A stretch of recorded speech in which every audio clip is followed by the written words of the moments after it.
What is up, guys? Daddy Butter here with another Mobile Legends video. Today we're going to be going over the next set of items, which is going to be the magic item class.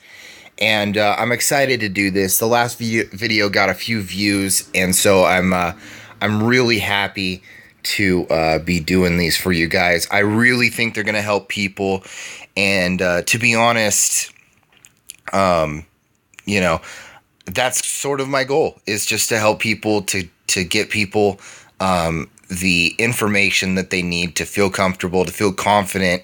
Item builds in this game are so important. Like, you can be a good player and build the wrong items and have, just not as good of a game.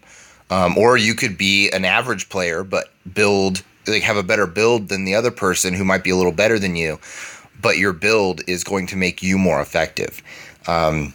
Just in your knowledge of the items and how they work, and really knowing everything that's out there. You can't spend time in the middle of a game reading it, so it's good to know it before you go in. So let's jump into this. The first item is going to be Enchanted Talisman. 55 magic power, 400 HP, 25 mana regen, 20% cooldown reduction, and a unique passive, Mana Spring. A kill or assist regens 20% of the hero's mana within 5 seconds.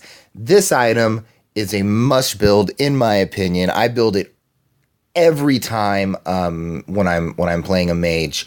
I build it third usually, but I build it second on Rafaela, and it's just so strong. I mean, the magic power, it's not as flashy. It doesn't have as much magic power, but that Mana Spring, unique passive. And remember, guys, unique passives, I said this at the end of my last video, but I'm going to say it at the beginning of this one.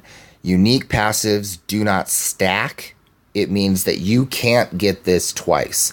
If I was to build 2 Enchanted Talismans and get a kill or assist, I would not get 40% of my mana back. I would still only get 20% because unique passives don't stack. You don't get it twice. So remember that. Don't be building items twice. Don't be that person, okay? I see people do it all the time. If you're watching my videos, if you're liking my videos, let's be smarter than that, guys, because that is not helping us. It's not helping your team, and you can be more effective if you were to build a different item.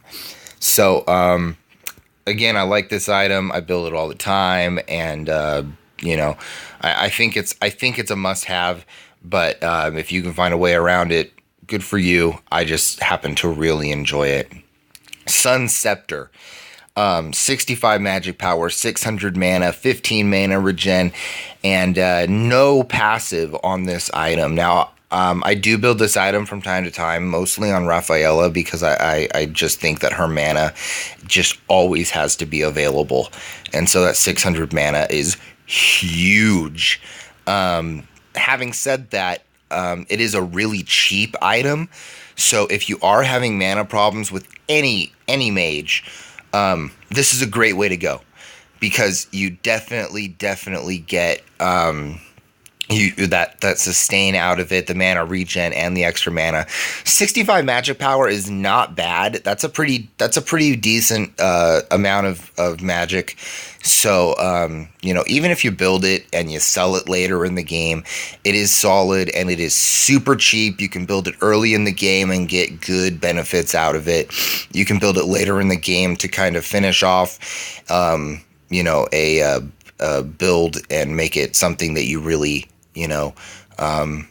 just an item that kind of helps finish out a build, round it off, whatever you want to do. But I do like the item.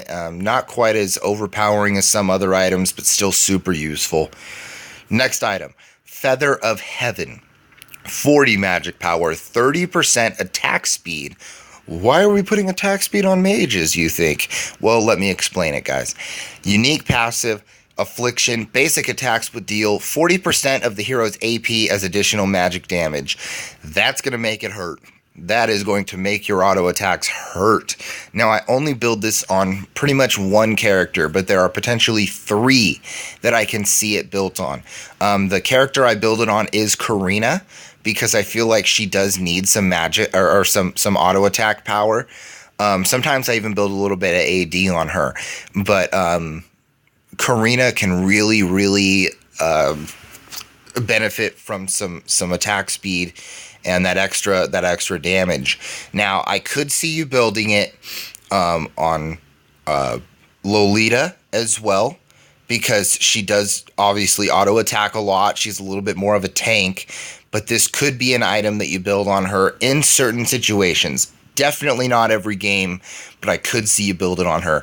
The last one is Nana. Nana has ridiculous range, and this would be an item that you can get a lot of extra damage out of your kit with her. If you're a Nana player and you've been playing her for a while, and I've noticed with Nana that sometimes I feel like my damage is a little bit underwhelming. It's not as much as I'd like it to be. But if you're good at using her abilities and weaving in those auto attacks with it, this will make your damage output skyrocket. So remember that. Feather of Heaven, and it can be used. I think it's used sparingly, but it is a very good item when you can find a use for it. Astral Wand, 65 magic power, 40% magic penetration, and unique passive Starlight. When HP is over 70%, the unique attribute for this equipment will increase 30%. What does it all mean, guys? 40% magic penetration. That means that you basically ignore 40% of your enemy's magic resist. That's pretty strong. This item is for, any team that has tanks, or if you just, want to make that damage just really hurt. This item is purely for damage sake. The 65 magic power doesn't sound massive, but when you put that magic penetration on it, it hits like double that, because you're ignoring so much of their magic resist. On top of that, when their HP, the enemy's HP, it doesn't specify, but it's got to be the enemy's HP. It's the only thing that makes sense. When their HP is over 70%, basically your magic penetration goes up to 70%, which is huge. They might as well not even have it, because you're just melting them. If you got a team of tanks, if your team has a lot of magic damage dealers and the enemy team is starting to build those resistances, or if you just want to make your skills hurt that much more, Astral Wand is the way to go. You'll see a lot of people build it. I agree. I think it's great.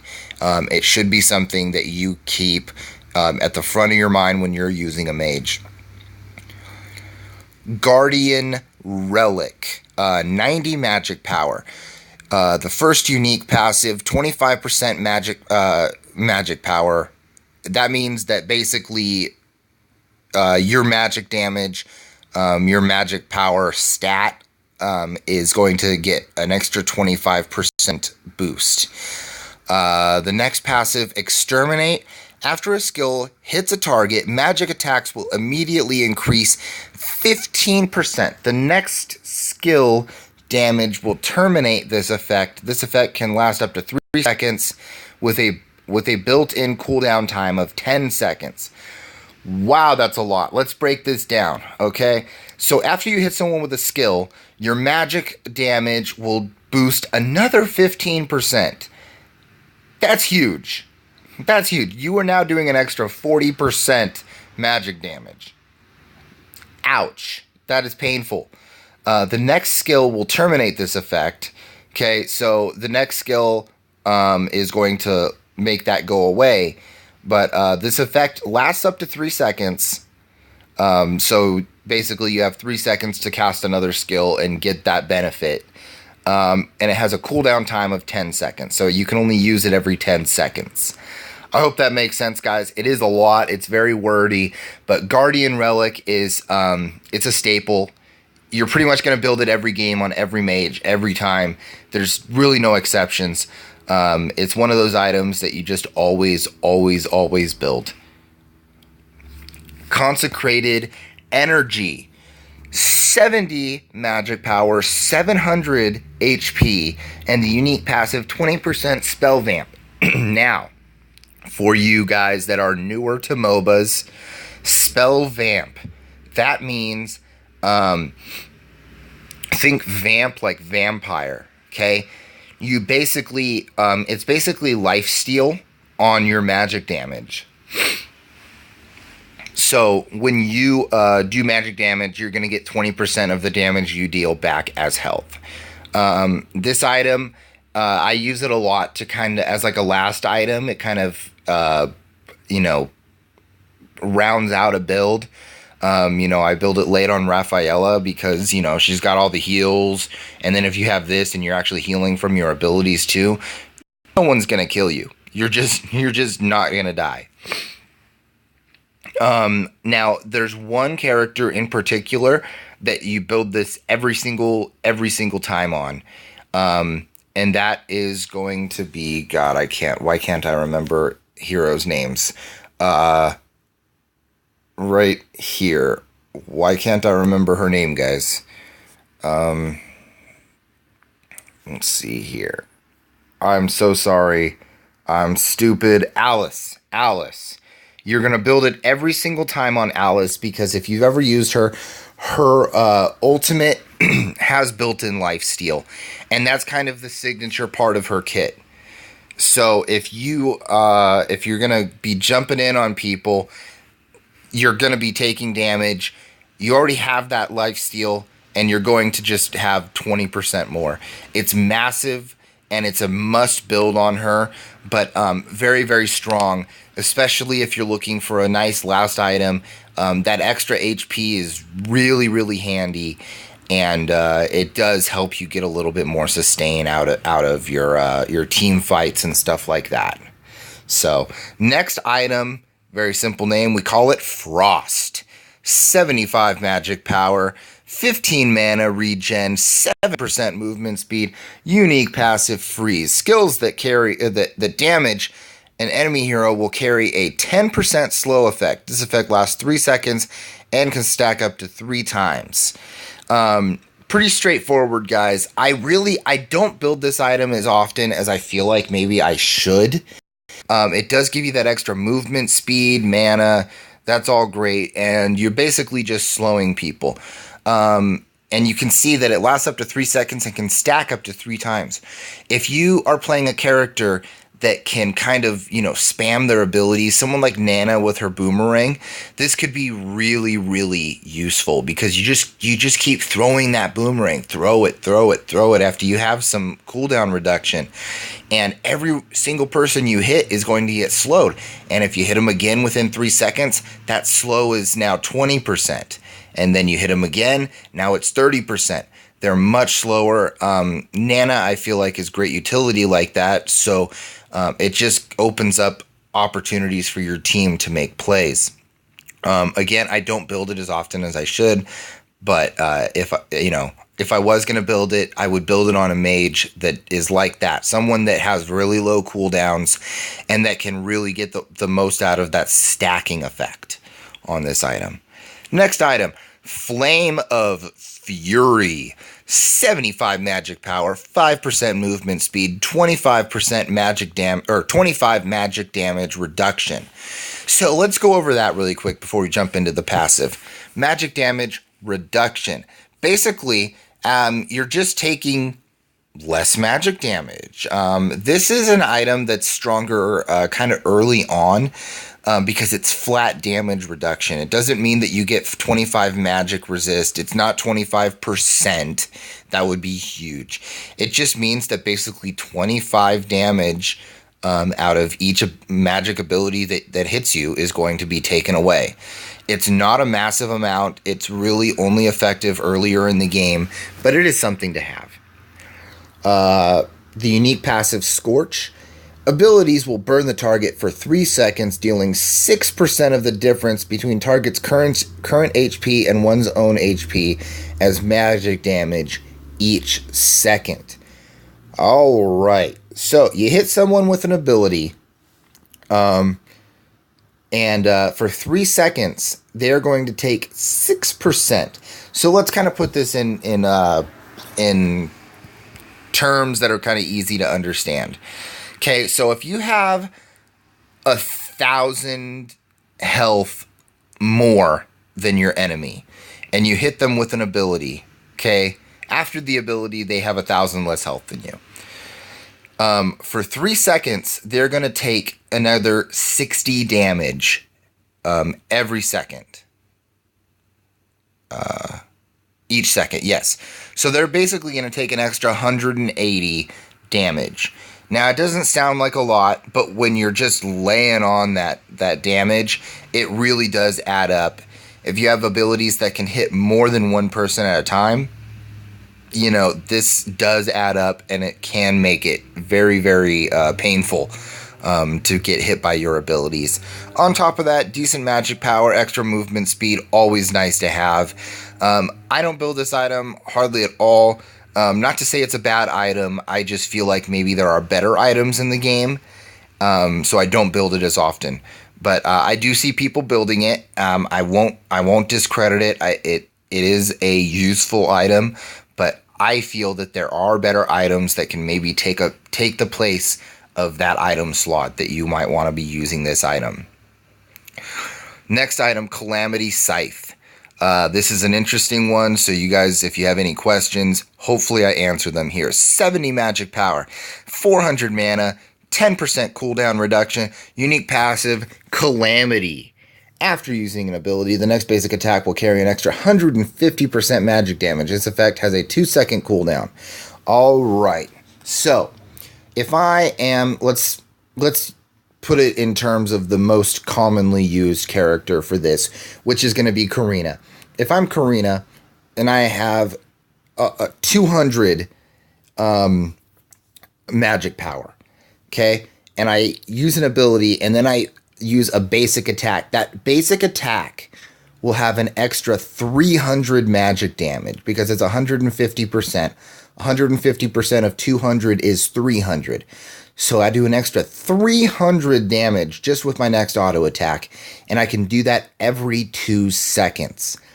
This item is huge, huge, huge on any, mage type character that does use auto attacks. Again, it's going to be kind of the same 3 characters that I said Feather of Heaven can be benefit from. So it would be Karina, top number 1 character, Karina. Then, possibly Layla, or sorry, not Layla, Lolita. Although I probably would never build this on Lolita. And Nana actually this would benefit Nana quite a lot if you're, like I said, if you're good at weaving in those auto attacks with your abilities, it would be pretty massive. Pretty massive damage. Eternal Scepter, 60 magic power, 615 HP, 600 mana, unique passive, time. Adds 30 HP and 5 magic attack every 30 seconds. This stacks up to 10 times.